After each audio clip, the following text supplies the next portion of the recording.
Olá, meu nome é Wilson, eu sou pastor da Igreja Aliança Cristã e Missionária Vista Verde, na cidade de São José dos Campos, e este é mais um vídeo da série Conheça Sua Bíblia, uma série de estudos que nós estamos realizando em conjunto com o calendário de leitura bíblica anual. Então, toda vez que vai surgir um novo livro dentro desse calendário de leitura, nós trazemos alguns vídeos para explicar sobre o livro que vai estar sendo iniciada a leitura, mas principalmente para encorajar a leitura da Bíblia. Então, se você tem alguma pessoa que você sabe que precisa de um encorajamento para ler a Bíblia, até mesmo conhecer um pouquinho mais por que cada livro está na Bíblia, qual que é a proposta desses livros, por favor, encaminhe esse vídeo para o maior número de pessoas que você puder. Além disso, eu queria pedir antes de começar nosso estudo que você também pudesse curtir nossos vídeos e que você se inscrevesse em nosso canal, porque quando você se inscreve em nosso canal, você vai receber as notificações assim que os vídeos ficarem prontos, tudo bem? Hoje a gente vai falar do livro de 1ª e 2ª Reis. Esse título no original desse livro era um livro único, se chamava Melahim, que é a palavra hebraica para reis. Então o que hoje na nossa Bíblia é 1ª e 2ª Reis, no original era um livro só.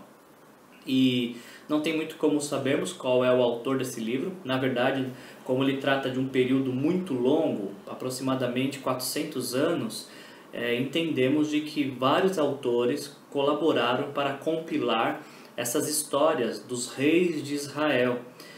Nós temos essa noção de que houve várias fontes de consulta e inspiração por algumas dicas que o próprio livro nos dá. Por exemplo, 1ª Reis, capítulo 14, 19 diz: os demais acontecimentos do reinado de Jeroboão, suas guerras e como governou, estão escritos nos registros históricos dos reis de Israel. Essa expressão, registros históricos dos reis, vai aparecer por muitas vezes em 1ª e 2ª Reis. Então, podemos supor de que essas foram as fontes de consultas dos autores desse livro, que são livros, 1ª e 2ª Reis, que englobam um período de mais de 400 anos, para contar a história da monarquia em Israel. Então, quando você lê 1ª e 2ª Reis, vai ficar muito claro que o propósito desse livro ter sido escrito é para nos contar tanto o auge como também o declínio da nação de Israel e do governo como maneira geral.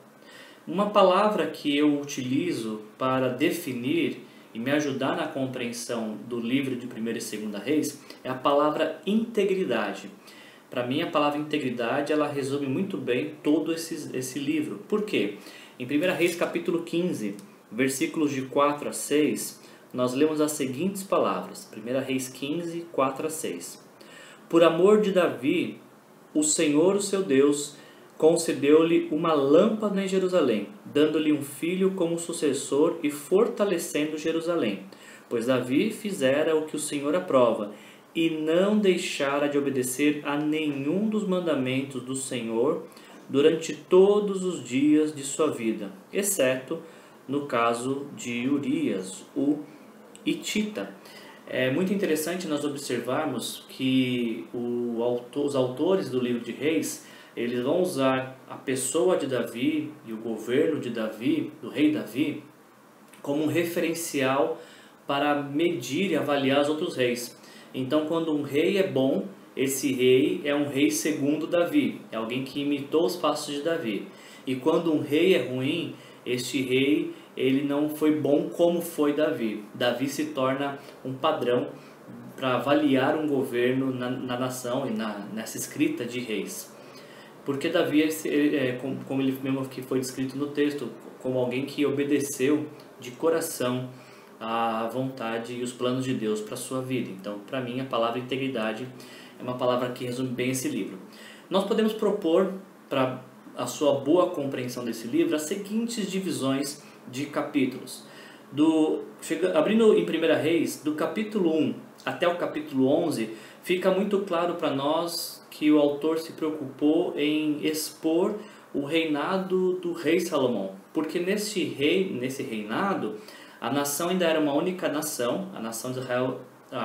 Salomão reinava sobre toda a nação de Israel, e também nas mãos de governo de Salomão a nação alcançou o seu auge, em seu poder militar, em sua economia, na prosperidade da nação de maneira geral. Então, os autores eles estão ocupados, do capítulo 1 ao capítulo 11, de mostrar como é que foi esse reino do rei Salomão.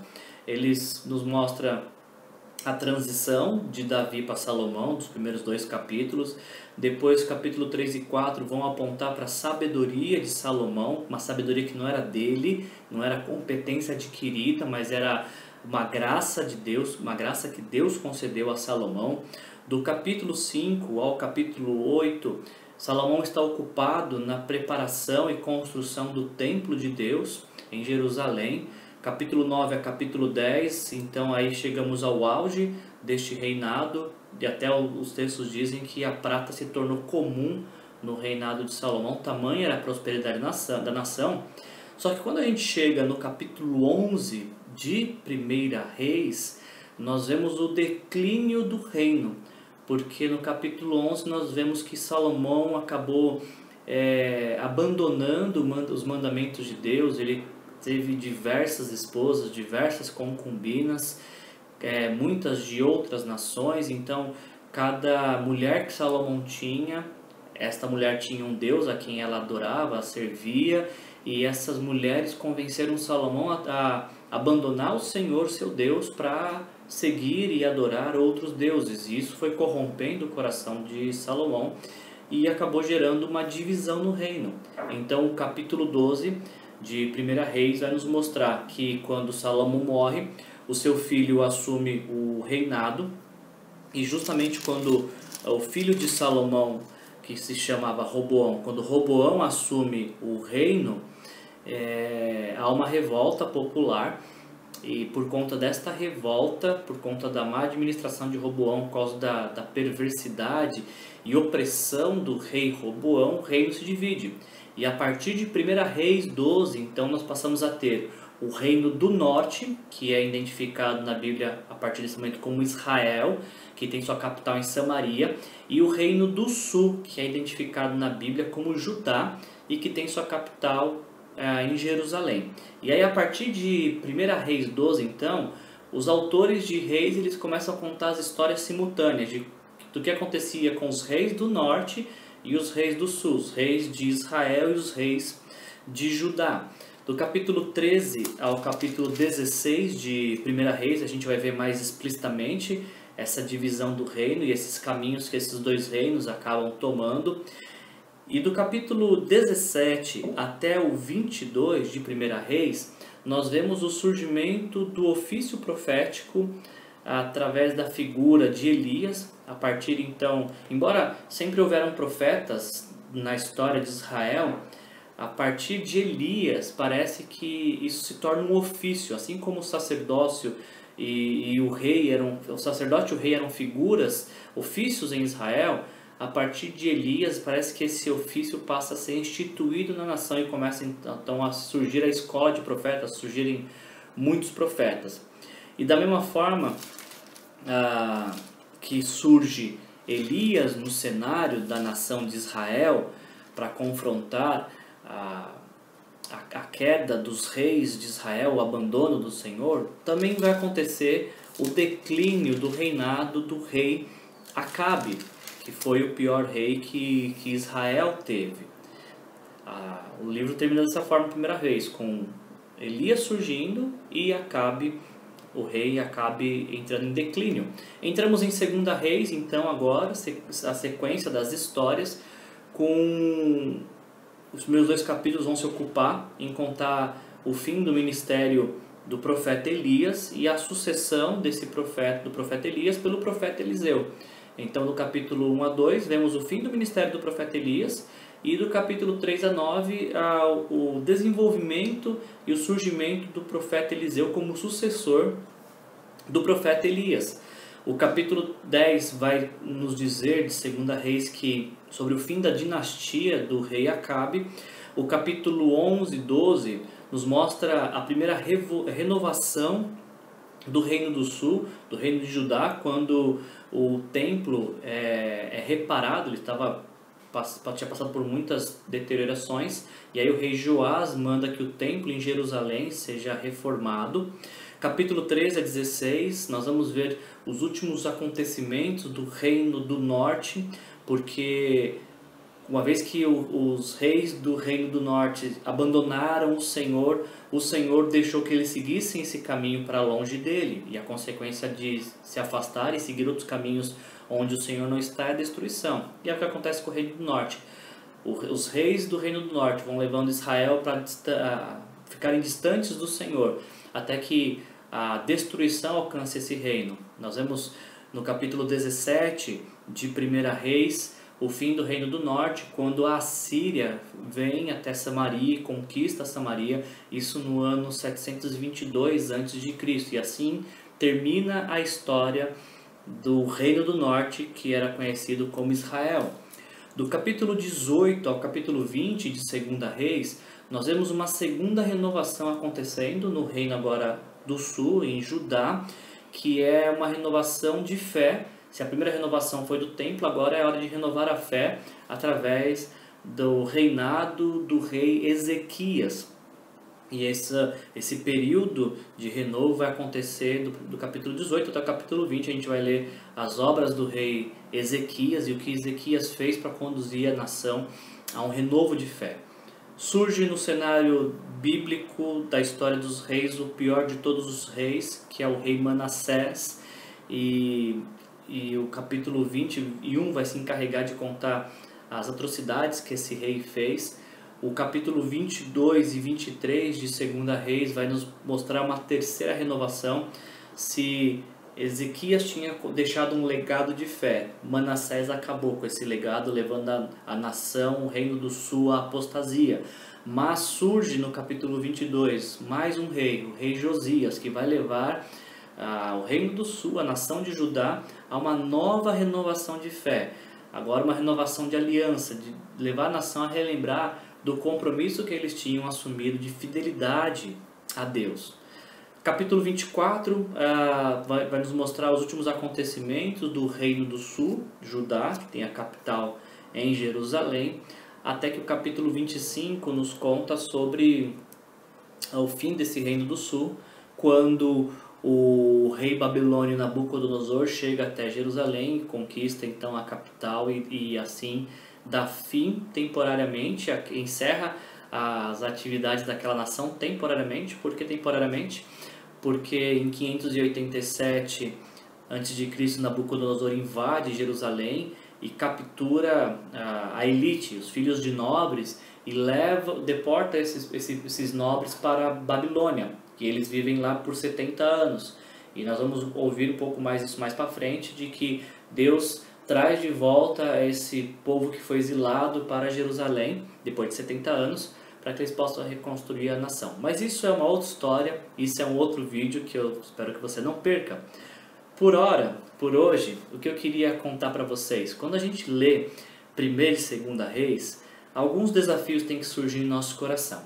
O primeiro deles é quando a gente observa a vida de Salomão, 1 Reis capítulo 1 até o capítulo 11. Nós somos desafiados a aprender que o fim da nossa história será mais lembrado que o começo da nossa história. Isso significa dizer que é tão importante quanto começar bem é terminar bem.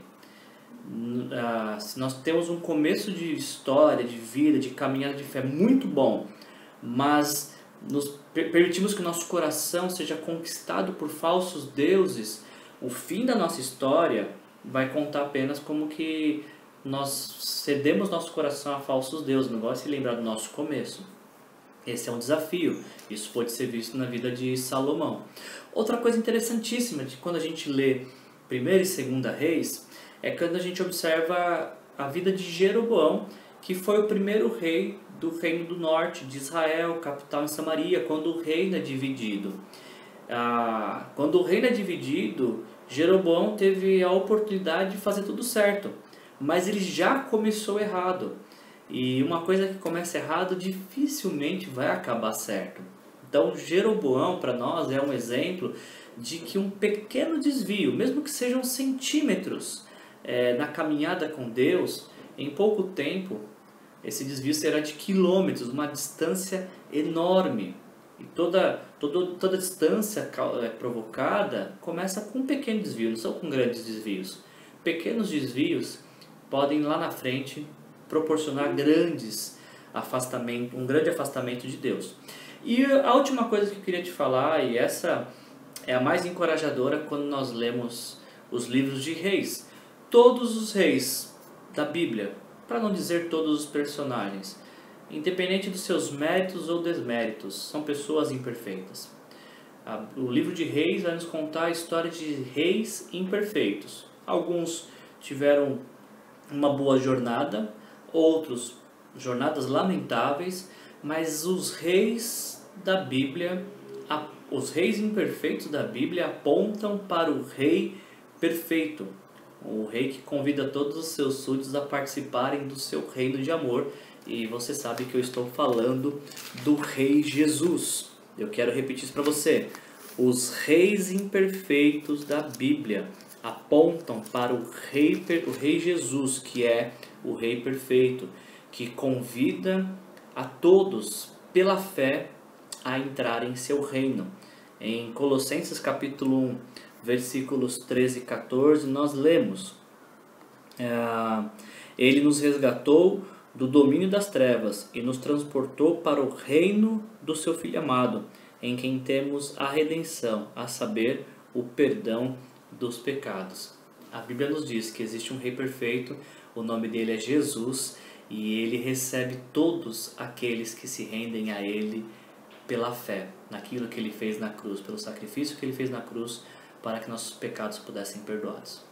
Esse é mais um vídeo da série Conheça a Sua Bíblia, e esse é nosso encorajamento: conheça a sua Bíblia, porque quando você conhece a sua Bíblia, você conhece um pouco mais o Deus que assim a inspirou, mas você se conhece também, e você acaba descobrindo que, embora pecador, existe um Deus que te ama e quer transformar a sua vida. Manda esse vídeo para alguém, tenho certeza que alguém precisa dessas palavras de encorajamento também. Um grande abraço para você, eu te vejo no próximo vídeo. Jesus te abençoe.